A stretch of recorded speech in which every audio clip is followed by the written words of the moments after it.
shop. Excellent. Welcome back to another episode of What's in the Shop. It's a brand new year and I'm late. It's already almost the end of February and I'm just getting around to do this.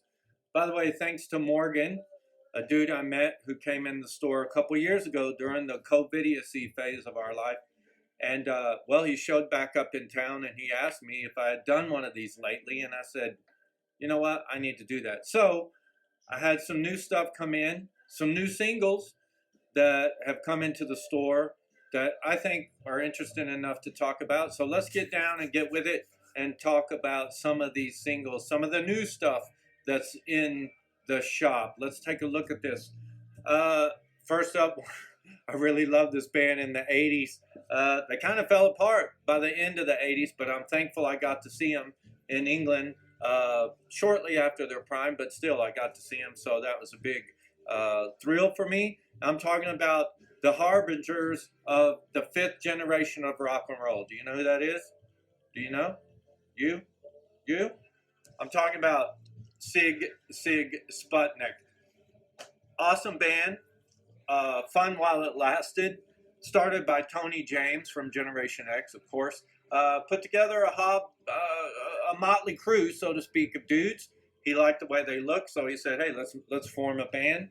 And yeah, Sigue Sputnik. This is their debut single, "Love Missile F-111," and it was also their biggest hit. It got to number 3 in the charts. Got to number 1 in Spain, funnily enough. So imagine that. Love Missile F-111. Sigue Sputnik. Now, a few little things about this. When they first started up, there was a lot of hype around the Sputs, as I like to call them. And one of their goals was, or they said, Tony James had said, he wanted the band to be produced by either David Bowie or Prince. Imagine that, way back then.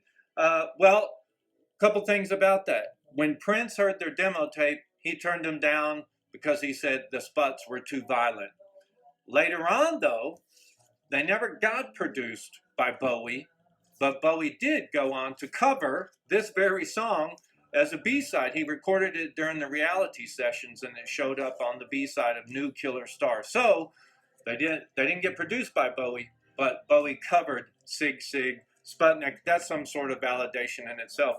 About this, it's kind of a hodgepodge sound. Oh, they didn't get Bowie to produce them or Prince, but they did get Giorgio Moroder, who produced this and the album Flaunted.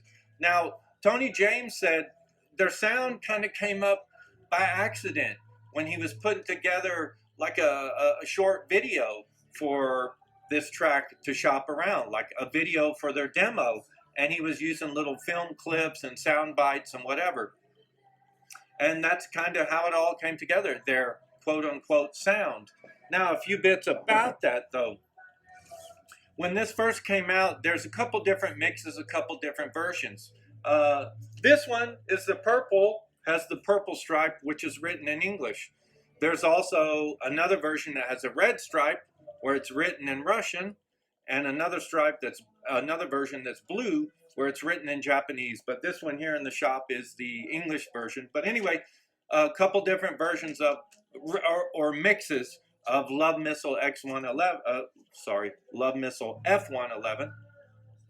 And initially, when it was done on the Ultraviolence mix, they had used samples from Stanley Kubrick's Clockwork Orange. The record was released, the samples weren't cleared, ran into trouble. Kubrick took him to court, made him spend a bunch of money to pay back what Kubrick thought he deserved for them using their samples. And because of that, they had to change up the different versions, the remixes, and pull some of the samples out. And Tony James says that's one reason why the record didn't do that well in America. But the Sputs did have a following there. So anyway, one other another cool thing about this, it was used in John Hughes's, the teen movie King. He did John Hughes in Ferris Bueller's Day Off. He used the Sputs, Love Missile F-111. So that kind of helped bolster their popularity. One thing, though, that's odd, Sigue, Sputnik were a bit ahead of their time, if you think about it, with all the sampling and found clips and whatnot. They got in trouble for it, and of course they kind of fell apart. But if you think a few years later, the KLF kind of followed the blueprint that the Sputs did and kind of pushed it further into dance music and made it a success. So much so they were able to burn £1 million as an art project. But also ahead of the curve, it's interesting if you look at their little strip here, Sigue Sputnik being the adventures of a young group whose principal interests are ultraviolence, video nasties, affluence. That's kind of a bad word these days, huh? Rockets. Home computers.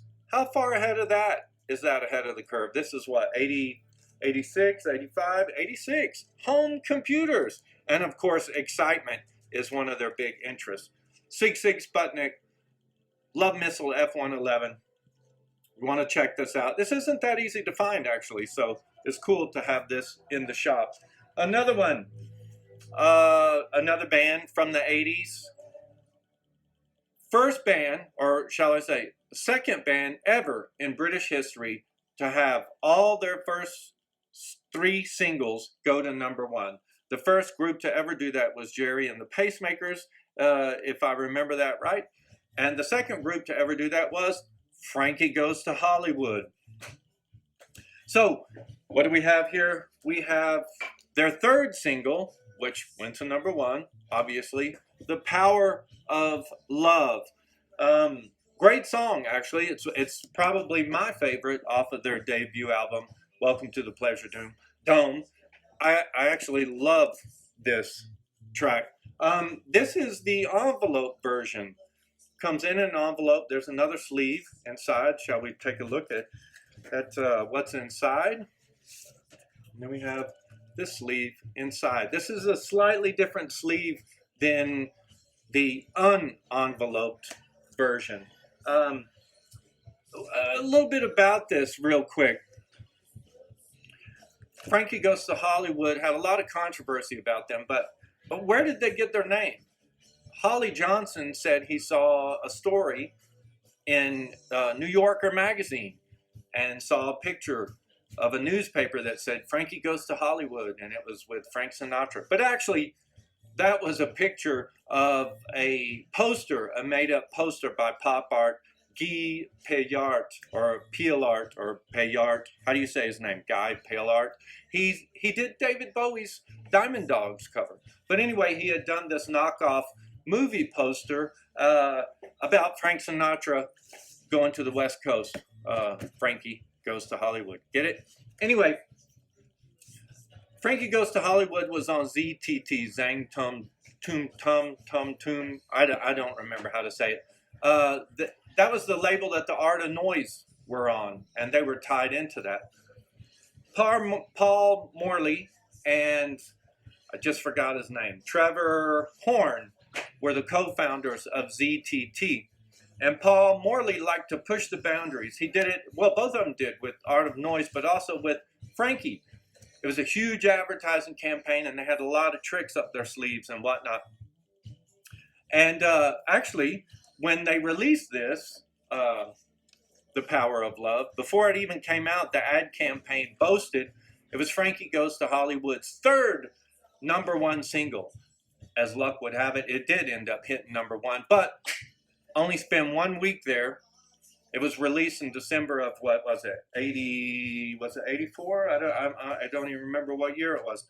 But the same year that they did Live Aid or whatever. And Do They Know It's Christmas came and knocked them off the charts. I'm just looking for the year. Yes, 1984. So they only got to spend 1 week there in December. And a lot of people thought this was a Christmas song, and it wasn't. It wasn't. Holly Johnson, the guy, the singer from Frankie, said basically it's just kind of a love song about love. But because it was released in December, actually late November, early December, for some reason in England, they like to have a Christmas single and always look for some Christmas song to go to #1. So they were hoping that the Frankies would do it with the power of love. Kind of a nice topic to have at Christmas time. But it actually has nothing to do with Christmas, but a lot of people consider it a Christmas song. It's not. It's a love song about love. But Paul Morley also didn't help the how do you want to say, the idea that it was a Christmas song, because on the other sleeve there's a picture, I forgot the name of the song, of the painting from the old, what is he, Renaissance Titan? If my art timeline's out of whack there, I don't know, but it sounds like he should be Renaissance. Had a big picture. In fact, I think it was this one used on one of the other sleeves, and then they did a different version for this. That's the thing about Frankie. They always, or should I say ZTT, Zang Tum Tum, always had tons of different singles for their bands, especially Art of Noise and Frankie. And of course, they did Propaganda as well as, a handful of other bands.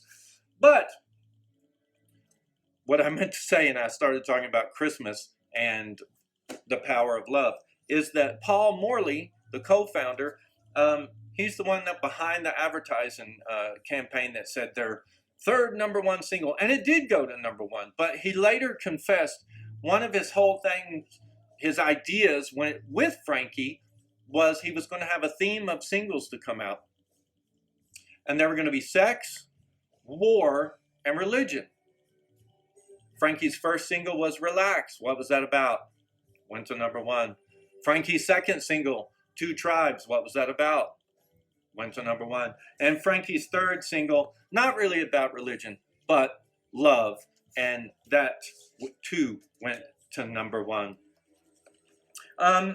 A weird thing, Brian Nash, who's the guitar player, this guy right here, he actually said Frankie was some of their big inspirations. You can't hear it necessarily in the way that Frankie sounds, but some of their big inspirations were Echo and the Bunnymen, OMD, and Teardrop Explodes. He was quoted as saying Brian Nash is like, we were influenced by bands around Liverpool at that time in the early 80s. And he goes, we used to see Ian McCulloch getting on the bus. He goes, I never saw the Beatles getting on the bus. I like that quote, actually. So anyway, that's Frankie Goes to Hollywood, their third #1 single, Power of Love. Great single. This is the envelope version. Nice cover. They always did a great job with their packaging. So let's move on to the next single that we had come in. This is kind of hard to find, and this showed up. So for those of you who want something a little more darker, a little more sinister, shall we say, Sisters of Mercy. This is the Alice EP. This was their third single. Never went to #1. I don't think Sisters ever had a #1. I don't even know if they had a top 10 hit, to be quite honest. I have to check that out. But this is Sisters in their prime, 1983, I want to say 1982. And this is the Alice EP with Alice, Floor Show, Phantom, and a cover of the Stooges, 1969. Few quick things about the Sisters. One of the forerunners in goth music, we all know that. I used to hate the Sisters. I used to think they sucked. Now I really appreciate them, especially this early stuff. I'm actually in the process of collecting these EPs right now for myself, but we have this one in the store. A funny story about this: Andrew Eldritch said he wrote the title track Alice about friends who would do drugs, pills, whatever, and kind of wreck their lives. He said he was just kind of tired of watching people go down the tubes. That's what that song is actually written about. Of course, they didn't write in 1969. Iggy Pop did. We all know what that's about. But the interesting thing about this was the first single, their third, to actually get into the independent charts in England. A funny story about that, Andrew Eldritch was a big fan of Psychedelic Furs. And he had hung out with the Furs and gave him a demo tape. And the Furs kind of really dug what the Sisters were doing, believe it or not. And they passed the tape around and wanted to get the Sisters a little bit of help, give them a leg up, so to speak. But it wasn't happening. So the guitarist, John Ashton from the Furs, stepped up, took some of the money from the Furs. Basically, the Psychedelic Furs financed these guys going into the studio to record this, and John Ashton helped them do that and produced it. What was his name? Gary Marks, the guitar player, I believe it was, yes, Gary Marks, said that he thought this was an excellent job that John Ashton had done for the sisters, and had hoped that John Ashton would continue to work with the sisters. Well, as luck would have it, Andrew Eldritch watched John do his work, thought he learned everything he needed to learn, fired John, and the two no longer worked together again. Of course, the other sister singles may not have sounded as good as this had done, but it was a short-lived friendship there as far as work. John Ashton, real quick, I just happen to have this single here, sitting here, Psychedelic Furs, Dumb Waiters off Talk, Talk, Talk LP. This is John right here, the guitar player. I don't know if you can see that with the reflection, but it's a good single as well, good artwork as well. So Psychedelic Furs helped the sisters get their first charting single ever. So, oh, one other thing real quick. What is this on the cover? They always have kind of interesting covers. Can you see this in the gold and black? That actually is one of Henry Matisse's Blue Nudes, just done in gold and black. Make it a little more gothy and exquisite, I guess. So, hey, I hope you enjoyed that, talking about a couple of these singles we have in the shop. Get them while they're hot. Sorry it took so long to come back and do an episode. Just been busy, holidays and whatnot. Got a lot of cool stuff coming in right now. If you're in town, come by the shop, say hi. If not, you know, you can always get in touch. Send a message, direct message, or email noisyrecordsmx@hotmail.com. I hope you're watching this on YouTube with a bigger screen. Subscribe to the YouTube channel so you'll be aware of these videos when they come out. If not, and you're just sitting here on Instagram watching it on a tiny screen, that's cool. Watch it on the go. I appreciate you spending time with us no matter what. Everybody, thanks for joining. Take care. Keep on rocking.